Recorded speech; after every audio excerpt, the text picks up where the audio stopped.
Bismillahirrahmanirrahim.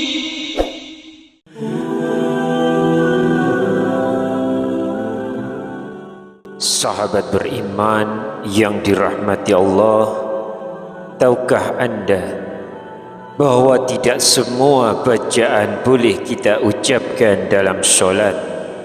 Bahkan ada bacaan yang justru haram dilakukan dan bila dilafalkan bisa membuat solat kita tidak sah, bahkan mendatangkan dosa. Bismillahirrahmanirrahim. Assalamualaikum warahmatullahi wabarakatuh. Syukur alhamdulillah kita masih dipertemukan kembali di channel ini.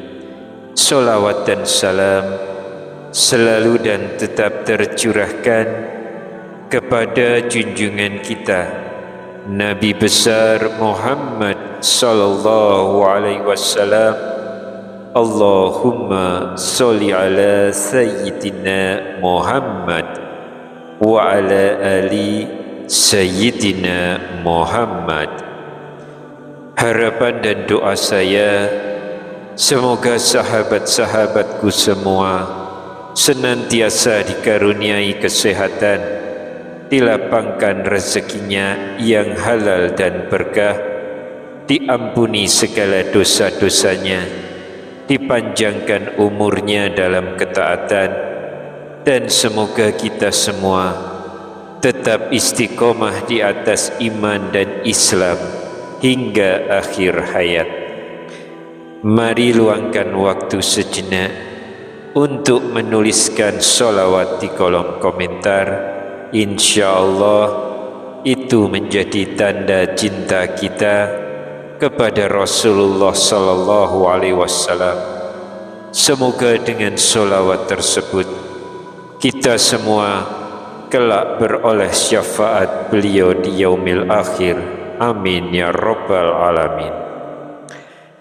Sahabat beriman yang dirahmati Allah, pernahkah kita menyadari bahwa solat adalah anugerah terbesar yang Allah berikan kepada umat Islam? Sebuah ibadah yang bukan hanya sekedar gerakan, tapi juga cara terbaik untuk berkomunikasi dengannya.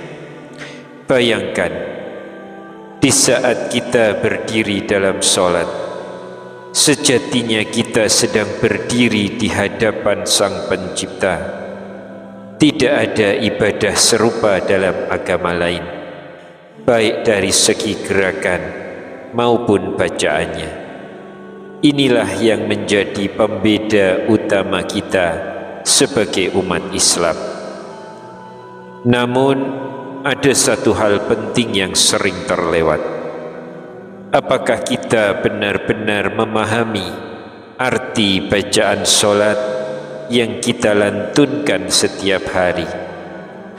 Semua bacaan solat menggunakan bahasa Arab, sementara umat Islam tersebar di seluruh penjuru dunia. Banyak di antara mereka bahkan tidak bisa berbahasa Arab. Disinilah muncul pertanyaan, apakah boleh mengganti bacaan solat dengan bacaan bahasa lainnya, misalnya bahasa Indonesia, agar lebih mudah dipahami? Sebagian orang beranggapan Allah pasti paham apapun bahasa kita. Tapi benarkah demikian? Apakah membaca solat dengan selain bahasa Arab bisa menimbulkan dosa? Dan lebih jauh lagi, adakah bacaan yang justru diharamkan dalam solat hingga membuat kita tergelincir dalam kesalahan? Nah, sahabat beriman, pada video kali ini kita akan membahas tentang bacaan-bacaan yang dilarang dalam solat, yang bukan hanya tidak sah, tetapi juga bisa mendatangkan dosa. Namun sebelum kita melangkah lebih jauh, jangan lupa untuk like video ini, subscribe channel ini, serta aktifkan lonceng notifikasinya agar sahabat tidak ketinggalan kajian-kajian kami berikutnya.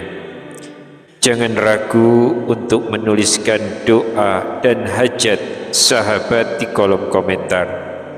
InsyaAllah doa-doa tersebut akan kita aminkan bersama, dan semoga Allah Subhanahu wa Ta'ala segera mengabulkan setiap permohonan baik kita. Dalam sebuah hadis, Rasulullah pernah bersabda, doa seorang muslim untuk saudaranya tanpa sepengetahuannya akan dikabulkan. Di atas kepalanya ada malaikat yang ditugaskan.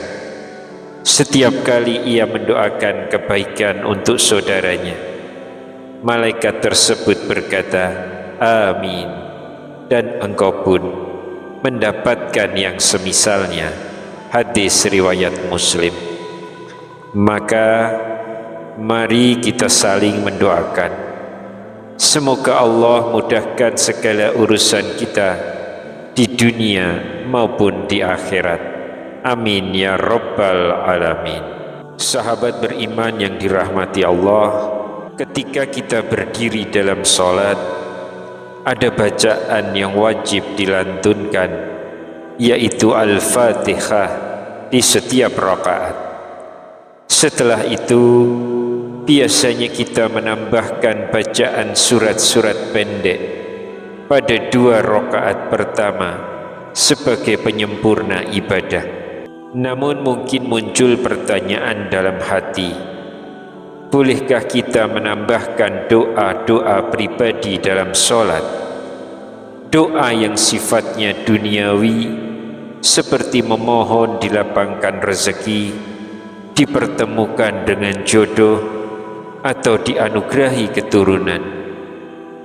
Syekh Ali Jum'ah pernah menjawab persoalan ini. Beliau menegaskan bahwa orang yang sholat boleh berzikir dan berdoa selama tidak bertentangan dengan Al-Quran maupun hadis. Pendapat ini mengacu pada keterangan Imam Ibnu Hajar Al-Asqalani dalam Fathul Bari. Di sana dijelaskan, setelah tasyahud, seseorang dipersilahkan berdoa dengan sesuatu yang ia butuhkan atau yang membuat hatinya kagum, baik doa duniawi maupun ukhrawi. Contoh nyata, para ulama juga membenarkan hal ini.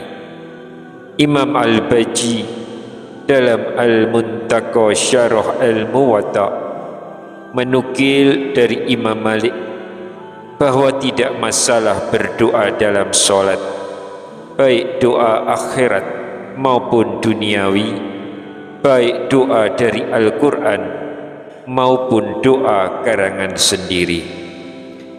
Bahkan fenomena penambahan bacaan juga pernah dilakukan oleh sahabat Ibnu Umar. Dalam tasyahud, beliau menambahkan kalimat wahdahu la syarikalah wa asyhadu anna Muhammadan abduhu wa rasuluh, yang artinya tiada sekutu baginya dan aku bersaksi bahwa Muhammad adalah hamba dan utusannya. Artinya, doa-doa tambahan dalam sholat bukanlah hal yang terlarang selama masih dalam koridor syariat. Maka sahabat beriman, meski kita sudah sholat bertahun-tahun, penting bagi kita untuk mengetahui lebih dalam apa saja bacaan dan doa yang boleh ditambahkan setelah Al-Fatihah, agar sholat kita semakin sempurna dan bernilai di sisi Allah. Sahabat beriman yang dirahmati Allah, dalam sholat kita sering membaca surah-surah pendek seperti Al-Ikhlas, Al-Falaq atau An-Nas tanpa terlalu memikirkan urutannya. Itu hal yang wajar karena memang surah-surah ini mudah dihafal dan ringkas. Namun tahukah kita bahwa kebiasaan Rasulullah SAW ternyata berbeda? Beliau sangat jarang membaca surah-surah pendek seperti Al-Falaq atau An-Nas, kecuali saat safar atau dalam perjalanan. Ketika sholat fardu, Rasulullah justru lebih sering memilih surah-surah yang panjang. Sebagai contoh, dalam sholat subuh, beliau kerap membaca surah Qaf pada rakaat pertama dan surah Ar-Rum pada rakaat kedua. Bahkan ada riwayat beliau membaca surah At-Takwir dan surah Az-Zalzalah. Bayangkan sahabat, betapa panjangnya bacaan Rasulullah SAW. Suatu ketika Abu Sa'id Al-Khudri menceritakan sebuah peristiwa. Saat itu sholat zuhur ditunaikan. Ada seseorang yang sempat pergi ke perkampungan Baki untuk beraktivitas. Kemudian ia kembali berwudu dan bergabung dengan jamaah.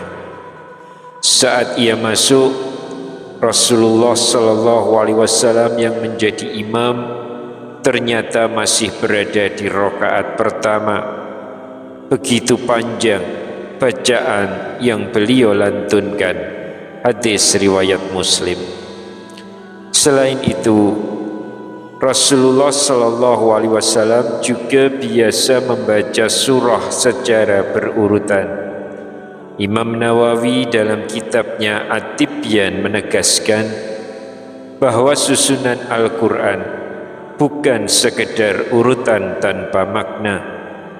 Ada hikmah besar di baliknya, sehingga sudah sepatutnya kita menjaga urutan ketika membaca. Contohnya, jika rakaat pertama membaca surah Al-Baqarah, maka di rakaat kedua membaca surah Ali Imran. Begitu pula seterusnya, mengikuti tertib mushaf. Artinya, sholat bukan hanya sekedar bacaan rutin, tetapi juga cara kita meneladani Rasulullah SAW, baik dalam pemilihan surah, panjang bacaan maupun urutannya.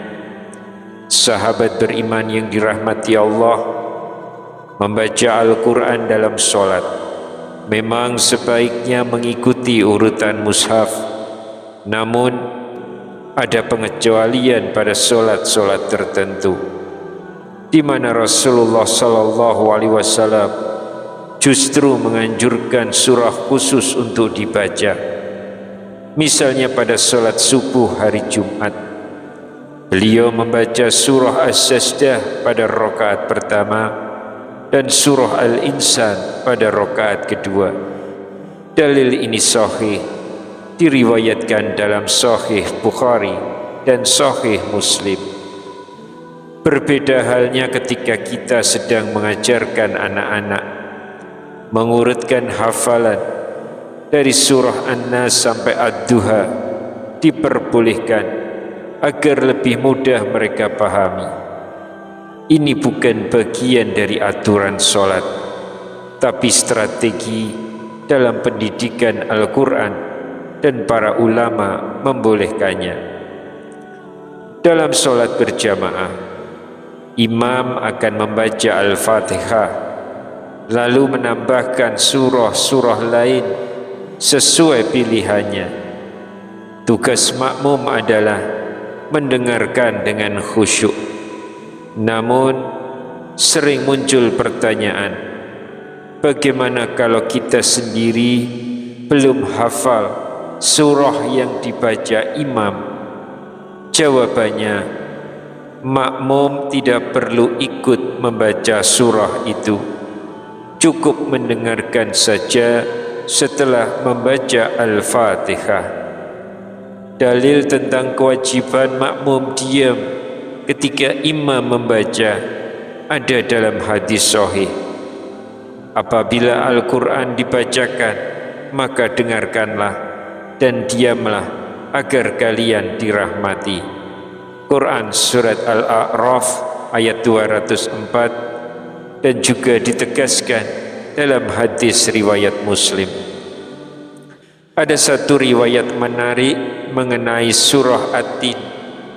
Disebutkan bahwa ketika imam sampai pada ayat terakhir, alaihissallahu biahkamil hakimin, bukankah Allah hakim yang paling adil? Maka makmum dianjurkan menjawab, bala wa ana ala zalika minasyahidin. Benar, dan aku termasuk orang-orang yang menjadi saksi atas hal itu. Hadis ini diriwayatkan oleh Abu Dawud dan At-Tirmizi. Namun catatannya adalah hadis ini dinilai lemah atau dhaif oleh sebagian ulama ahli hadis. Imam At-Tirmizi sendiri mengomentari bahwa hadis ini gharib. Karena itu, sebagian ulama tidak menjadikannya amalan yang ditekankan, sementara sebagian lain tetap membolehkan mengucapkannya karena termasuk doa yang baik. Sahabat beriman yang dirahmati Allah, coba kita perhatikan. Semua bacaan solat menggunakan bahasa Arab, padahal tidak semua umat Islam fasih berbahasa Arab. Apalagi kita yang tinggal di Indonesia. Bahasa Arab bukanlah bahasa ibu kita. Namun tetap saja, seluruh bacaan solat dan doa yang dituntunkan Rasulullah semuanya menggunakan bahasa Arab. Muncul pertanyaan, bagaimana kalau seseorang belum hafal bacaan solat dalam bahasa Arab? Apakah boleh menggantinya dengan bahasa Indonesia? Sahabat beriman, Rasulullah sudah memberikan pedoman yang jelas. Solatlah kalian sebagaimana kalian melihat aku solat. Hadis riwayat Bukhari. Artinya, bacaan solat tidak boleh diganti dengan bahasa lain. Mengucapkan sesuatu yang tidak ada tuntunannya dalam solat bahkan bisa membatalkan solat itu sendiri. Dari mazhab Hanafi dan Hambali sepakat, berbicara atau melafalkan selain bacaan solat itu membatalkan solat.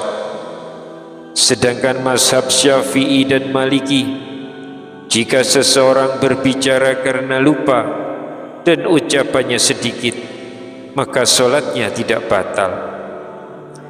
Larangan berbicara dalam solat pun sudah diperingatkan Allah Subhanahu wa ta'ala.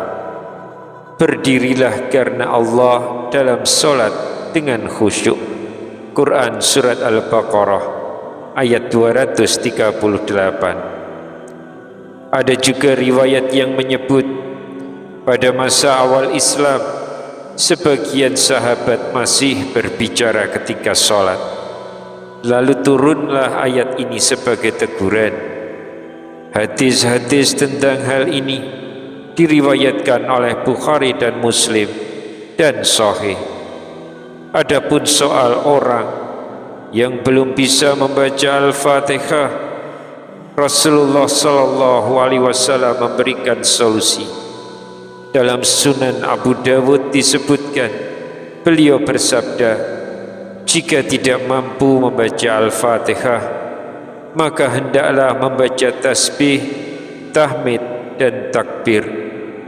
Hadis ini sahih menurut sebagian ulama dan dipakai sebagai dalil bahwa mu'alaf atau orang yang belum hafal Al-Fatihah tetap boleh sholat dengan bacaan pengganti sementara sampai bisa belajar dengan benar. Maka jelaslah sahabat beriman, ada ibadah yang tidak bisa ditawar, di antaranya tata cara sholat. Sama seperti ibadah haji yang rukunnya tidak boleh diubah, begitu pula sholat, gerakan dan bacaannya harus sesuai tuntunan Rasulullah Sallallahu Alaihi Wasallam.